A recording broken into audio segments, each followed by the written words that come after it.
కాబట్టి మీ అందరిని ఇప్పటికే చాలా మంది మాట్లాడినరు. ఇవాళ ఈ సమావేశానికి ముఖ్య అతిథిగా వచ్చిన మాజీ ఉప ముఖ్యమంత్రి వర్యులు డాక్టర్ రాజన్న గారు, మన ప్రియతమ నాయకులు, మండలాధ్యక్షులు జయపాల్ రెడ్డి గారు, మండల నాయకులు, సీనియర్ నాయకులు అందరూ వేదిక ముందు కూర్చున్నారు. అక్కలు అన్నలు మొత్తం కూడా వేదిక ముందు ఆశీలైన మీకు మరొకసారి నేను నమస్కారాలు తెలియజేస్తూ, అన్ని విషయాలు అందరూ మాట్లాడుకున్నారు. నేను ఒక 3 విషయాలు మాత్రం మీకు చెప్పదలుచుకున్నా. ఒకటి, తెలంగాణలో 2014లో మనం తెలంగాణ తెచ్చుకున్న తర్వాత కేసీఆర్ గారు అనేక పథకాలు తీసుకొచ్చాను.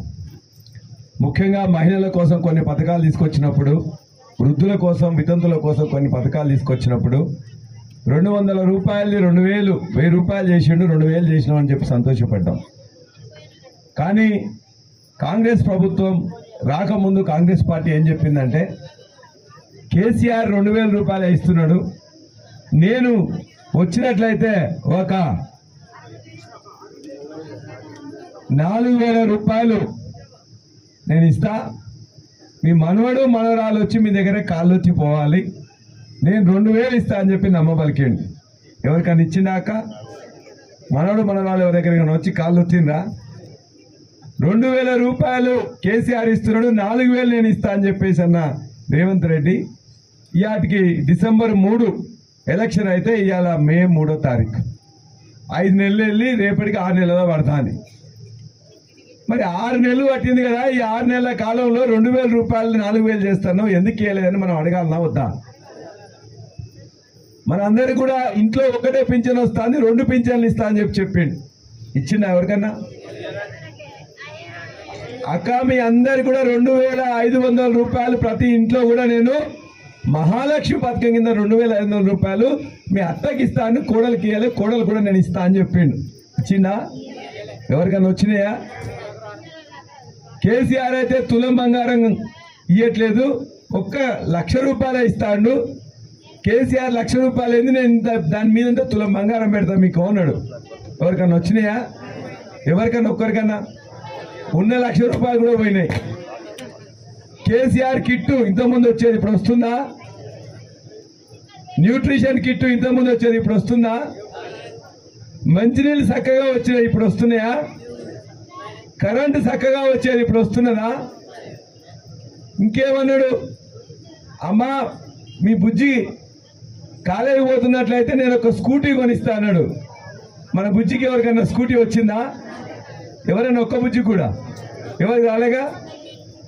మీ బిడ్డల కొడుకులు ఉన్నట్లయితే, మీ కొడుకులైతే కొడుకుల కోసం వాళ్ళకు ఉద్యోగాలు వచ్చేదాకా 4000 రూపాయలు నిరుద్యోగ భృతి ఇస్తా అన్నాడు. ఎవరికైనా వచ్చినాయా?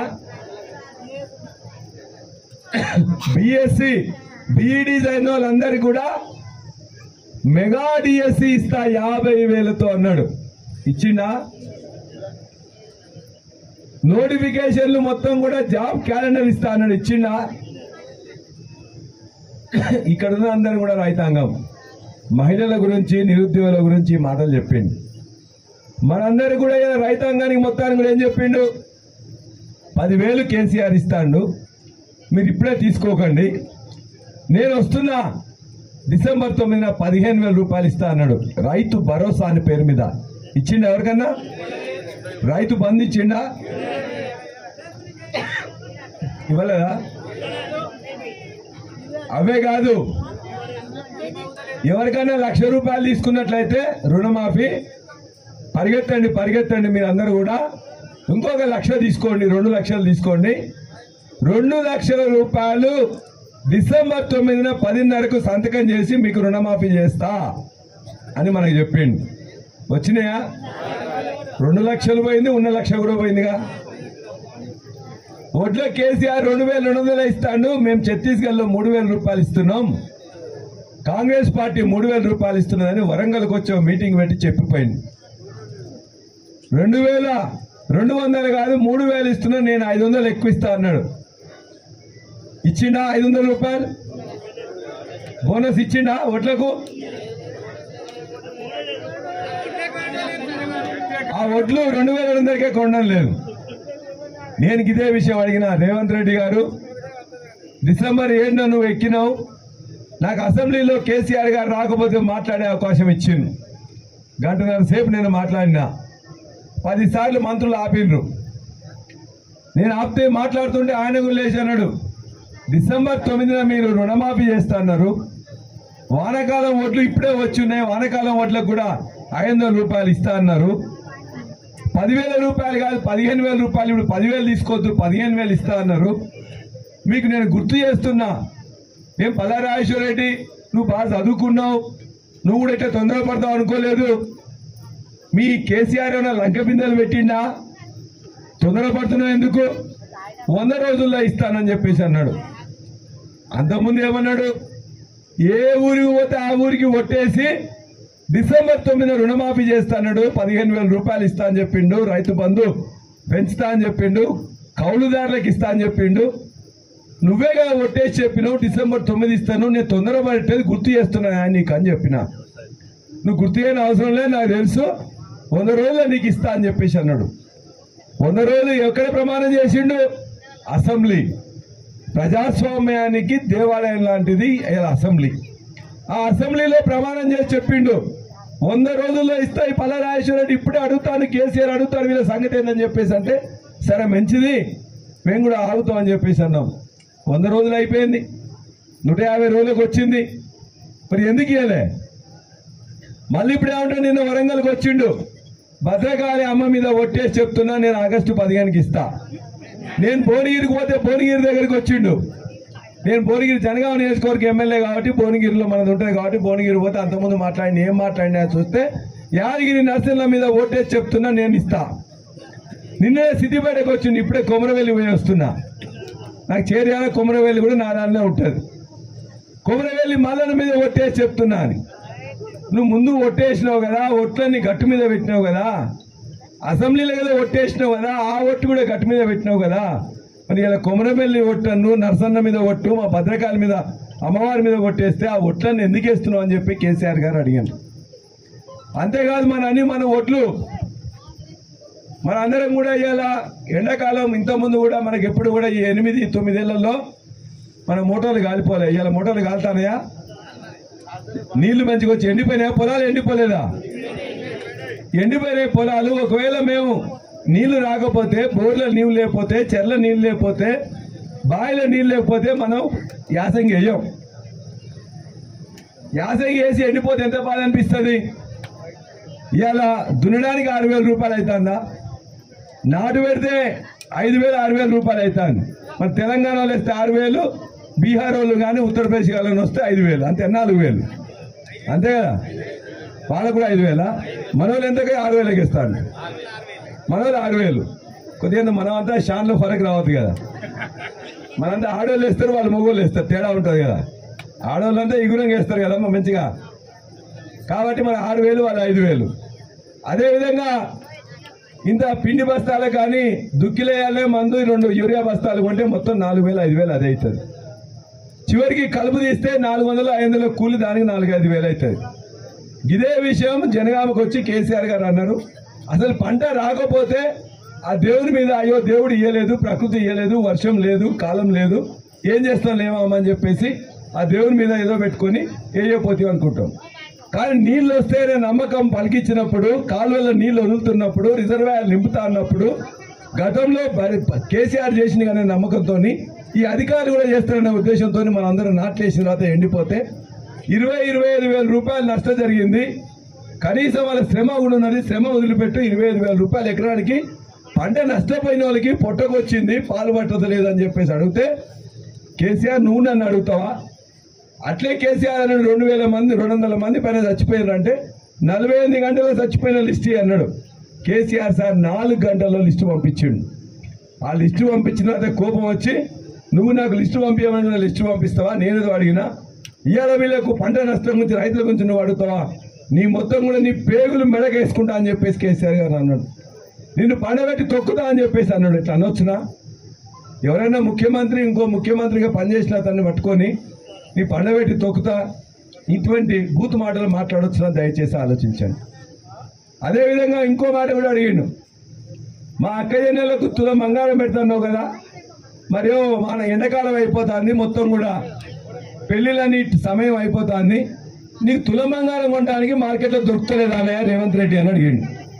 అట్లనే కూడా పద్మశాలీలు మొత్తం కూడా పద్మశాలీలు అందరూ కూడా సిరిసిల్లో పోతే వాళ్ళు ఏమన్నారంటే మా బట్టలకు కొంటి విన పైసలు ఇవ్వట్లేదు, కొత్త బట్టలు కొనట్లేదు, నువ్వు వేటికి ఇవ్వట్లేదు, మాకు ఏమైనా కొత్త ఆర్డర్లు ఇవ్వండి అని అంటే అక్కడున్న కాంగ్రెస్ నాయకుడు ఏమన్నాడంటే మీరందరికీ ఇప్పటికే దొప్పి తిన్నారు, ఇప్పటిదాకా అనేక బట్టలు కూడా కేసీఆర్ కొన్నాడు, మీకు ఇంకా మీరు ఏమైనా నిరోధులు అమ్ముకోండి అని చెప్పేసి అంటే ఆయన మీద కొద్దిగా పరిచయంగా మాట్లాడితే ఇవాళ రేవంత్ రెడ్డి ఏమన్నాడు, నువ్వు ఇట్లా మాట్లాడుతావా, నువ్వు తులం బంగారం ఇవ్వమంటావా, 2000 రూపాయలు ఇవ్వమంటావా, 2500 ఇవ్వమంటావా, మీ బుజ్జికి స్కూటర్ అడుగుతావా, నీ గుడ్లు వీకి నేను గోళీలు ఆడుకుంటా అని చెప్పేసి అన్నాడు. అన్నడా లేదా? అట్లా అనొచ్చునా? దయచేసి మీరు ఆలోచించండి. గుడ్లు వీకడం ఏంది, తోలు తీయడం ఏంది, చెవులలో సీసం పడడం ఏంది, లేకపోతే పండబెట్టి తొక్కడం ఏంది, మొత్తం కూడా పేగు తీసి మెడకేసుకోవడం ఏంది, ఎవరి పనులు చేస్తారు? రాక్షస జాతరలు చేస్తారు తప్ప మనుషులు ఎవరు చేయరు. కాబట్టి ఇవాళ మీరు మాకు ఓట్లు వేసింది ఈ తెలంగాణ మొత్తంలో కూడా ఒకవైపు ఉన్నా కూడా వరంగల్ ఒకవైపు గాలి ఉన్నా కూడా ఇవాళ ఇక్కడ గులాబీ జెండాకు మీరు అందరూ ఓట్లు వేసిండ్రు. ఇవాళ కడియం సేర్ కానీ నాకు కానీ ఇవాళ వేసిందంటే నాకే ఓట్లు వేసిందంటే ఇలా మొత్తం గులాబీ జెండాకి వేసిండ్రు. కాబట్టి మనకు అడిగే హక్కు మాకున్నది. మీకు ఏది రాకున్నా కూడా ఖచ్చితంగా ముఖ్యమంత్రిని కానీ మంత్రులు కానీ ప్రభుత్వాన్ని కానీ అడగడం, నిలదీయడం, మీకు ఇప్పించడం మా బాధ్యత. మీరు మాకు ఓటేసింది అందుకు కదా. మేము కూడా వ్యాపారం చేసుకొని ఇంట్లో కూర్చొని డబ్బులు సంపాదించుకొని బాగా బల్బు ఎక్కి మొత్తం ఇంట్లో పడ్డానుక ఎందుకు వేసింది ఎమ్మెల్యేకి ఓట్లు? ఎమ్మెల్యేకి సేవ చేయడానికే కదా, మీ యొక్క పనులు చెప్పడానికే కదా, మీరు అందరూ అక్కడికి పోలేరని కదా. మరి అలా కడియం సీఆర్ ఏం చేస్తున్నాడు? 2014లో 2004లో ఇదే గడ్డ మీద మొట్టమొదటిసారి విజయ రామారావుని గులాబీ జెండా ఎగరేసినాం. ఇదే గడ్డలో 2009లో ఇదే కడియం సీఆర్ని మన రాజన్న ఓడించిండు. 2012లో మళ్ళా పరీక్ష సమయం అయితే అన్న మొత్తం కూడా ఇలా కాంగ్రెస్ జెండాను పక్కన పెట్టి రిజిగ్నేషన్ చేసి రాజీనామా చేసి వస్తే మళ్ళీ మీ అందరూ కూడా అందరం ఎక్కించారు 2012లో. 2014లో మళ్ళీ అవసరం అనుకున్నప్పుడు మళ్ళీ గులాబీ జెండాకే ఓట్లేసిండ్రు. 18లో కూడా ఓట్లేసిండ్రు. 2023లో కష్టకాలంలో, 2004 కష్టకాలం, 2012 కష్టకాలం, 2023 కష్టకాలం వచ్చినప్పుడల్లా ఇవాళ గులాబీ జెండాను అందరం ఎక్కించింది గన్పూర్ గడ్డ.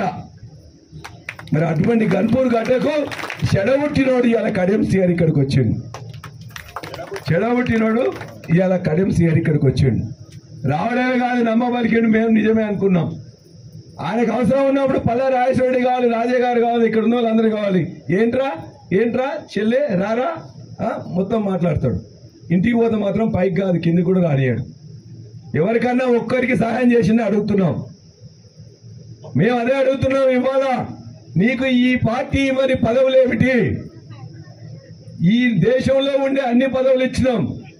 ఎంపీ పదవి ఇచ్చిండ్రు, ఎమ్మెల్సీ పదవి ఇచ్చిండ్రు, ఎమ్మెల్యే పదవి ఇచ్చిండ్రు, ఉప ముఖ్యమంత్రి పదవి ఇచ్చిండ్రు. కేసీఆర్ దగ్గర ఇంకేముంటాయి? నీకేమి ఇయ్యలే. అన్ని పదవులు ఇచ్చి నీ బిడ్డ కావాలంటే కూడా బిడ్డకి ఎంపీ ఇచ్చే, నువ్వు ఇల్లు కట్టుకుంటావు అంటే డబ్బులు ఇచ్చే, ఎలక్షన్లో ఖర్చు అంటే డబ్బులు ఇచ్చే, అన్ని చేస్తే ఇంకేం చేయాలి? మోసం చేయడం నీ వంతైంది, మోసపోవడం కేసీఆర్ వంతైంది.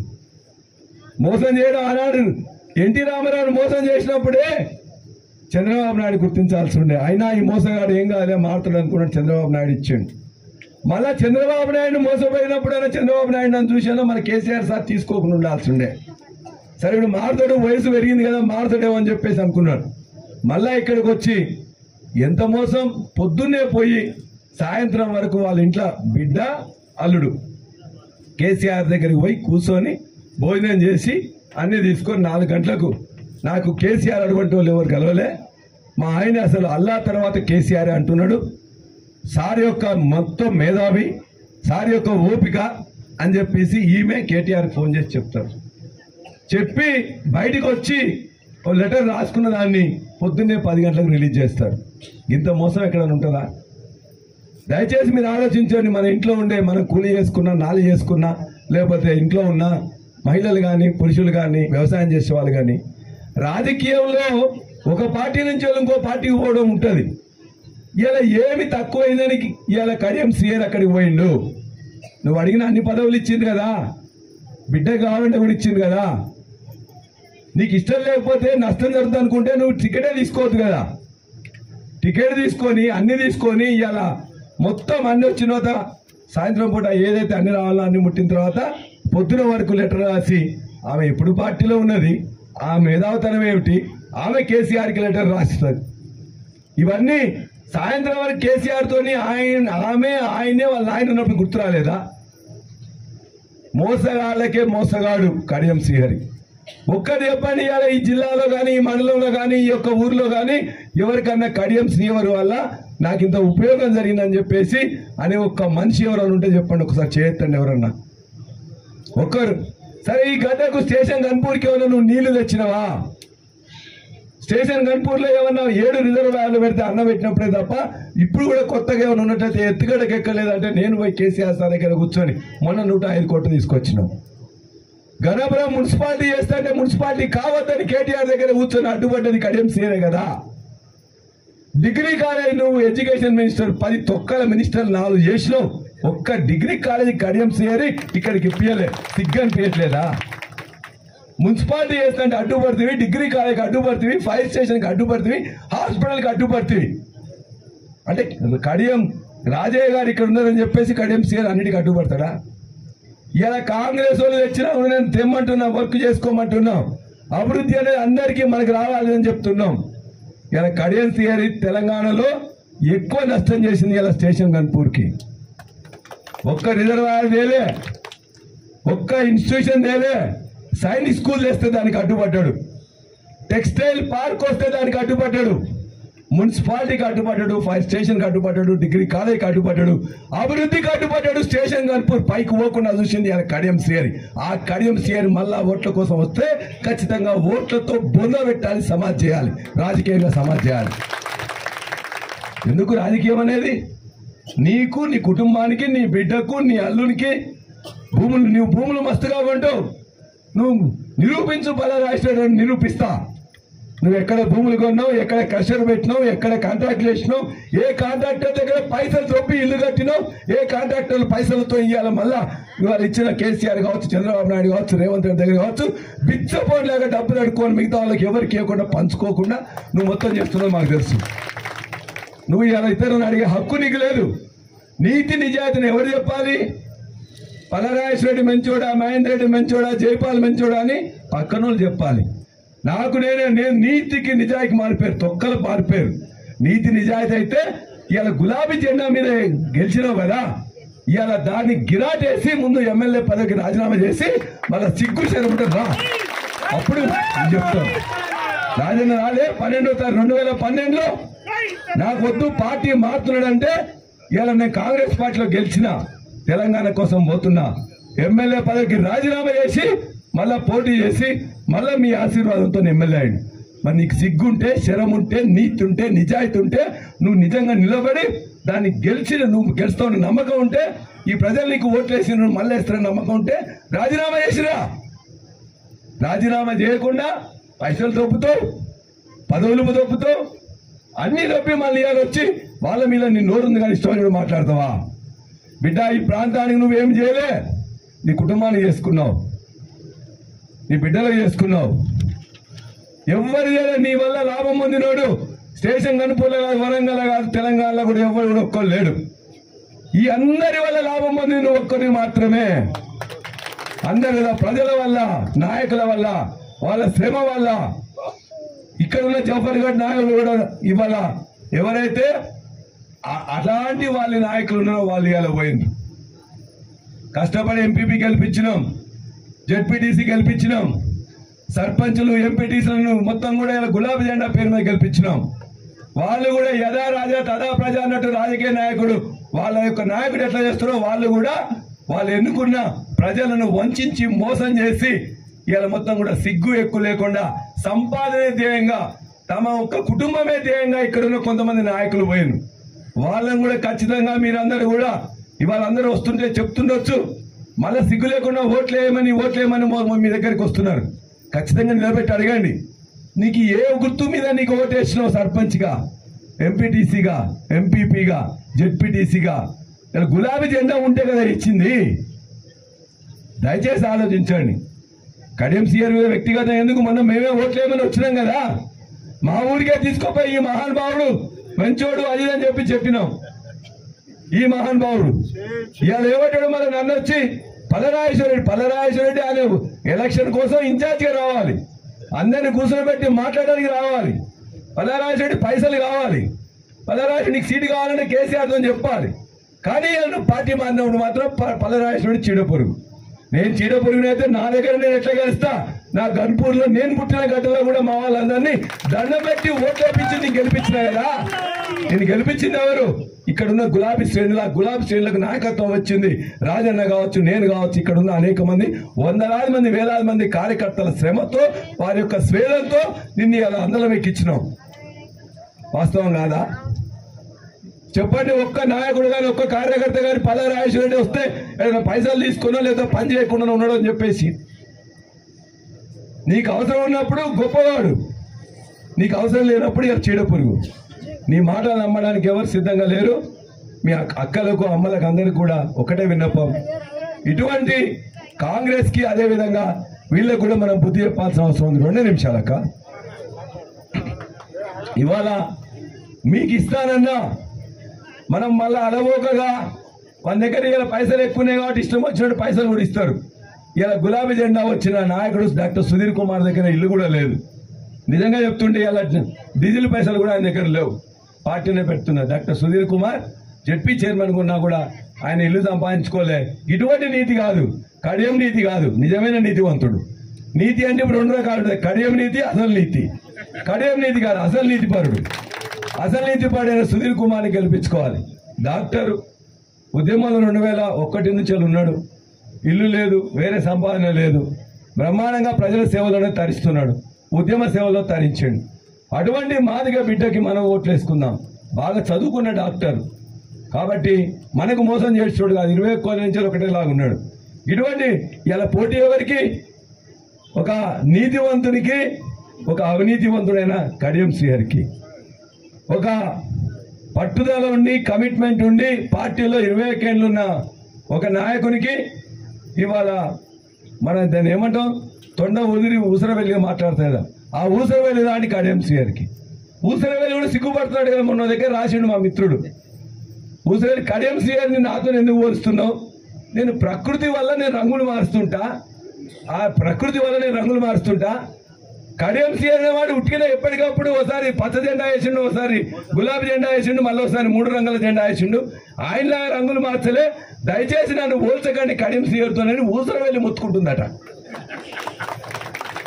ఊసరవెల్లి అంతే కదా, ఊసరవెల్లి మార్చాలని మార్చదు, ప్రకృతి వల్ల కొంత మారుతుంటది, అంతే కదా. మరి అటువంటి వాళ్ళతో, ఇటువంటి మూర్ఖంతో, మోసగాంతో మారుస్తే ఎట్లుంటుంది అంటే దయచేసి ఆలోచించండి. కాబట్టి ఇలా అద్భుతమైన ఒక త్యాగధనునికి మరియు మోసగారికి మధ్యలో పోటీ. కాబట్టి ఖచ్చితంగా సుధీర్ కుమార్ గారి కారు గుర్తుకు మనం ఓటేసి గెలిపిస్తేనే రాజకీయానికి ఒక అర్థం ఉంటుంది. మన ప్రాంతం గన్పూర్ అభివృద్ధి చెందాలంటే రాజన్నతో పాటు నేను కూడా ఈ ప్రాంత బిడ్డను కాబట్టి ఎక్కడెక్కడ ఏం రాకున్నా కూడా బరాబరిగా అన్ని చేసుకుంటాం. మరలా మన ఖచ్చితంగా మళ్ళా ఎన్నికలు ఎప్పుడు జరిగినా మళ్ళా మన ప్రభుత్వం వస్తుంది.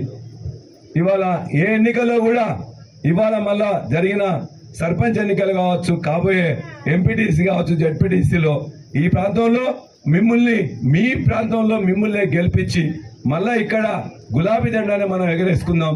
మీకు అండగా నేను ఉంటా, రాజన్ ఉంటాడు.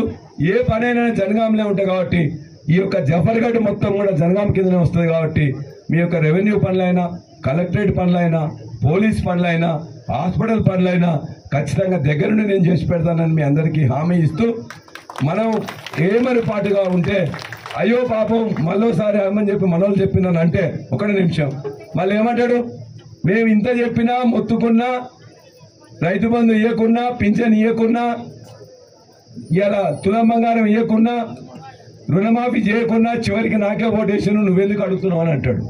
నేను మీ తరఫున అడగాలంటే, మీకు కావాల్సిన ఇప్పించాలంటే, మీ తరఫున కొట్టాడాలంటే, పార్లమెంట్లో మీ వారిని వినిపించాలంటే సుధీర్ కుమార్ కోటేయాలి. అదే స్ఫూర్తి నాకుంటే నేను కూడా అసెంబ్లీలో కొట్లాడతా. నేను అసెంబ్లీలో కొట్లాడన్నా, ఆయన పార్లమెంట్లో కొట్లాడన్నా. మళ్ళా దయచేసి కారు గుర్తుకేయండి, మోసకారిని తరిమి కొట్టండి, గ్రామాలకు రానియకండి. ఇక ఏం కొట్టాలో మిగతా అని కూడా అన్న చెప్పిండు. కానీ నేను కొద్దిగా అంత గట్టిగా నేను చెప్పలేను. కాబట్టి కనీసం మోసగాళ్ళని గుర్తించి ఎవరు ఏదనుకున్నా కూడా మీరు ఏదైనా మంచిదమ్మా అని చెప్పానండి, డబ్బులు ఇస్తే తీసుకోండి. మన సుధీర్ కుమార్ దగ్గర పైసలు లేవు, పార్టీ దగ్గర కూడా లేవు కాబట్టి వాళ్ళు ఇస్తారు, మోసగాళ్ళ దగ్గర ఉన్నాయి కాబట్టి తీసుకొని ఏది తీసుకున్నా సప్పుడు దగ్గర మాట్లాడకుండా కారు గుర్తుకు ఓటేయాలని మీ శిరస్సు వచ్చి మీ అందరినీ ప్రార్థిస్తున్నా. జై తెలంగాణ, జై కేసీఆర్. కారు గుర్తుకే.